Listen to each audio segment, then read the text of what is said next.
शानदार हिंदी पॉडकास्ट सुने earshot.in पर और डाउनलोड करें एयरशॉट ऐप भी। साल 1950 तक 1950 चाइना, जिसकी बागडोर अब माओ जेडोंग के हाथ में थी, गरीबी से पहले की ही तरह जूझ रहा था। जेडोंग का मानना था कि देश का नक्शा पलटने का एक ही रास्ता है, इंडस्ट्रियलाइजेशन।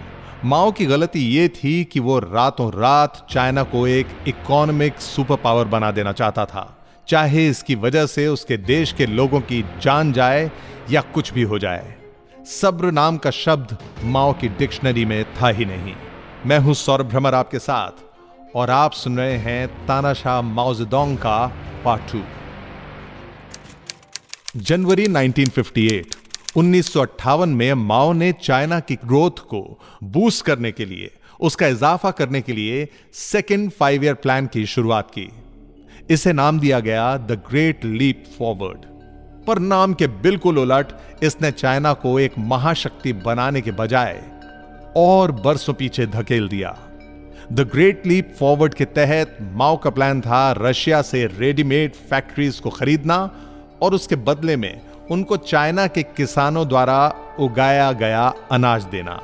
यहीं से एक समय किसानों के राइट्स, उनके अधिकारों की बात करने वाले माओ ने 180 डिग्रीज का टर्न ले लिया था। उसने किसानों का शोषण करना शुरू कर दिया। वो जो अनाज उगा रहे थे उस पर अब उनका कोई अधिकार नहीं था। इस अनाज का एक एक दाना स्टेट की प्रॉपर्टी, यानी अब राष्ट्र की संपत्ति बन चुका था। इस अनाज को सीधा खेतों से उठाकर स्टेट ओन्ड ग्रेनरीज में लाया जाने लगा।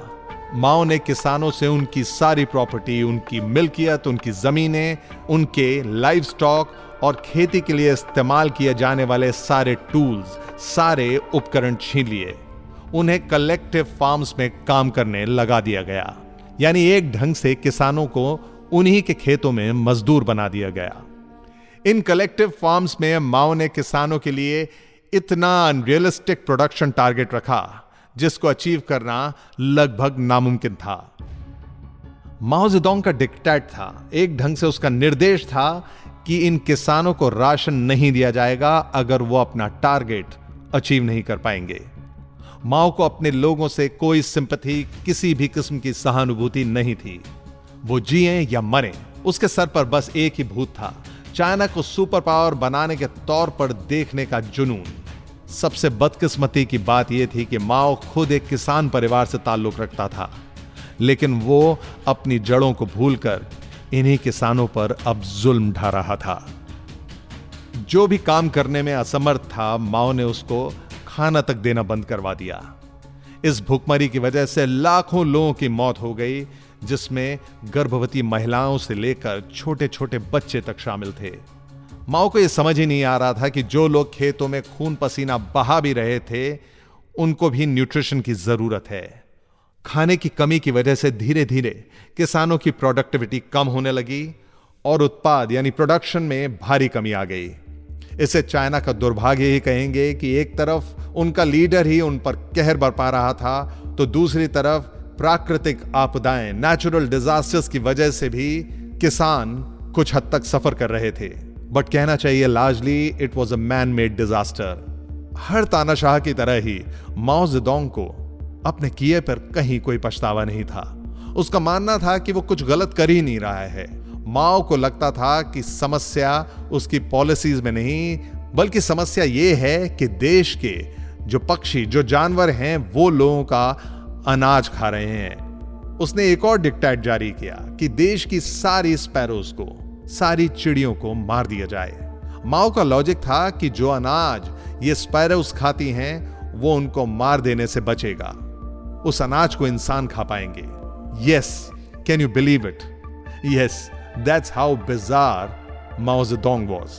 माओ जेडोंग ने शायद फूड चेन नाम की चिड़िया का नाम ही नहीं सुना था और इसी वजह से वो चिड़ियों को मरवा रहा था। उसको पता नहीं था कि अनाज के साथ स्पैरोज इंसेक्ट्स यानी कि कीड़े मकोड़े भी खाते हैं, जिससे अनाज सुरक्षित रहता है। उसके इस डिक्टेट से चीजें बेहतर होने के बजाय और बिगड़ती चली गईं। माओ का खौफ ऐसा था कि बीजिंग में उसकी propaganda machinery the great leap forward को एक बहुत बड़ी सफलता कह रही थी। कम्युनिस्ट पार्टी ऑफ चाइना के सीनियर लीडर्स तक को इस अकाल की जानकारी पूरी तरह नहीं थी। ऐसा नहीं है कि माओ को पता नहीं था कि उसके देश के लोग लाखों की तादाद में मर रहे हैं, लेकिन जहां किसी और की जान की बात हो, माओ को कोई फर्क नहीं पड़ता था। वो ये रिस्क लेने के लिए तैयार था, अपने लोगों की जान का रिस्क। इंसानियत का एक भी कतरा उसके खून में अब बचा नहीं था। साल 1959 तक माओ की मौतों पे पर्दा डालने की तमाम कोशिशें फेल होने लगी थीं। 1,40,00,000 डेड बॉडीज, लाशों को वो आखिर कब तक छुपा सकता था। अब तक माओ जेडोंग की पार्टी में भी उसके खिलाफ दबे छुपे शब्दों में लीडरशिप को लेकर सवाल उठने लगे, लेकिन किसी में भी बोलने की हिम्मत ही नहीं थी। चाइना में ऑपोजिशन नाम की भी कोई चीज बाकी नहीं बची थी जो माओ जेडोंग की पॉलिसीज को चुनौती दे सके। इसी बीच माओ जेडोंग के second in command Liu Shaoqi Zedong का विरोध करने की हिम्मत जुटा रहे थे।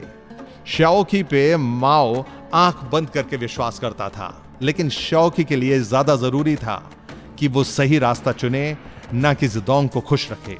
वो देश में चल रही भुखमरी के तांडव से तंग आ चुका था।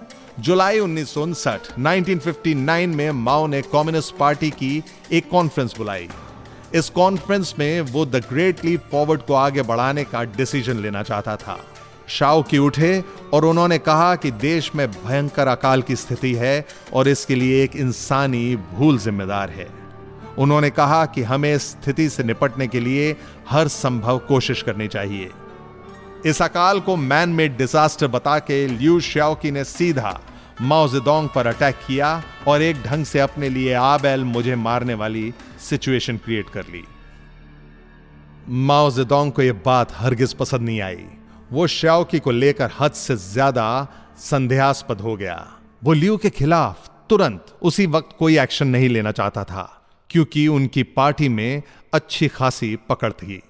पार्टी के मेंबर्स के बीच लियू बेहद पॉपुलर था और माओ सबको अपने खिलाफ करना नहीं चाहता था। वो बदले की आग में झुलस रहा था, लेकिन फिलहाल वो खून का घूंट पी गया।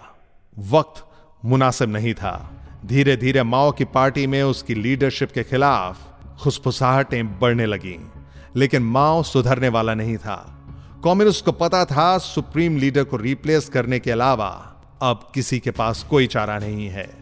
लेकिन माओ के इन्फॉर्मर्स पार्टी के अंदर थे और माओ को इसकी भनक लग चुकी थी। उसको एक और प्लान सूझा, जो कि पहले रेवोल्यूशन से भी ज्यादा खतरनाक था। 16 मई 1966 को कल्चरल रेवोल्यूशन की शुरुआत हुई और इसके तहत सरकार, मीडिया और शिक्षा में पूंजीवादी सोच और बुर्जुआ सोच के खात्मे की मांग की गई।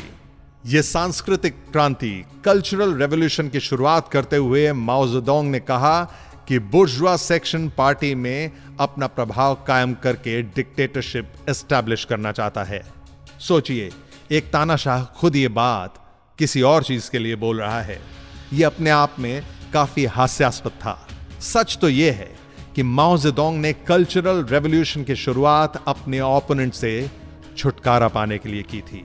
इस रेवोल्यूशन के आते आते माओ अपने डेप्यूटीज को लेके इतना ज्यादा शकी हो चुका था कि उसने अपने प्लान को कैरी आउट करने के लिए सब कुछ दरकिनार कर अपनी वाइफ, अपनी बीवी जियांग किंग को कल्चरल पॉलिसीज फॉर्मुलेट करने की जिम्मेदारी सौंप दी।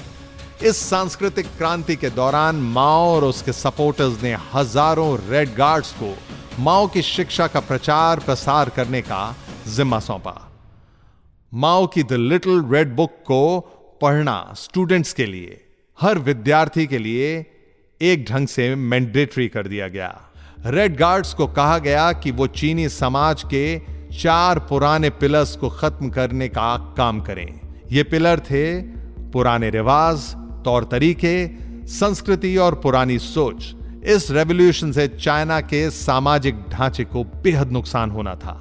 जो भी चीज कम्युनिज्म के खिलाफ थी, उस पर हमला किया जाता। इस रेवोल्यूशन की वजह से भारी संख्या में लोगों को मार डाला गया, बहुतों को टॉर्चर किया गया।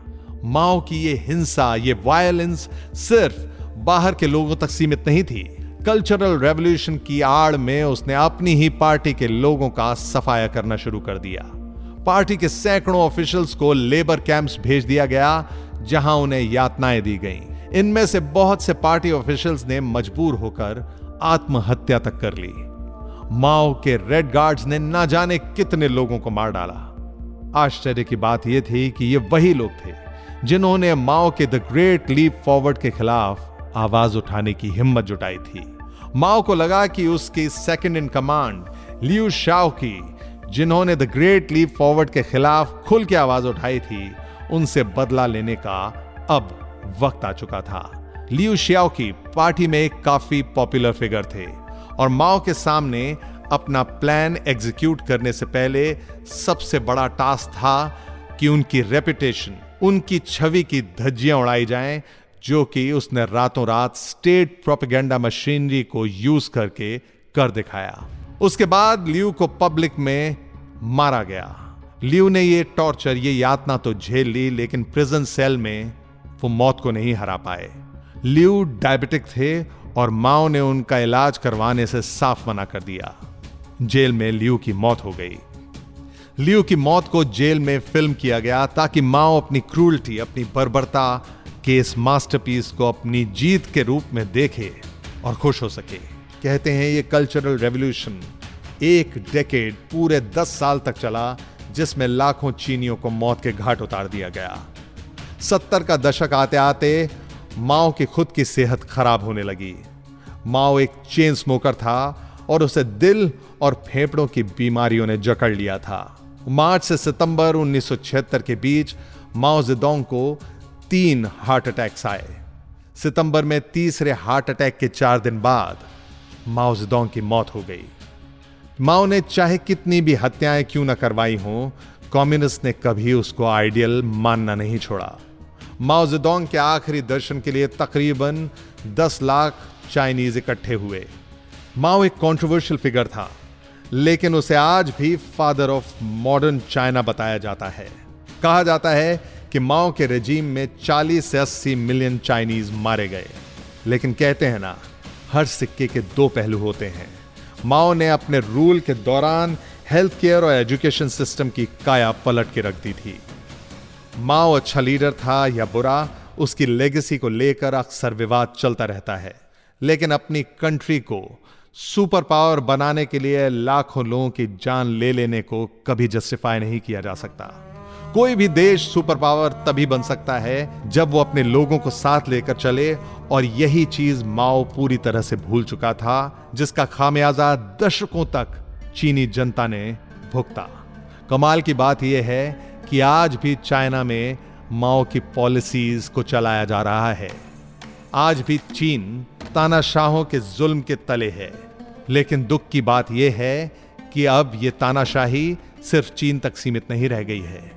चीन का एक और तानाशाह जो आज दुनिया के लिए मुसीबत बन गया है, वो है शी जिनपिंग। शी जिनपिंग के बारे में भी आपको बताएंगे, लेकिन फिलहाल माओ के बारे में इतना ही।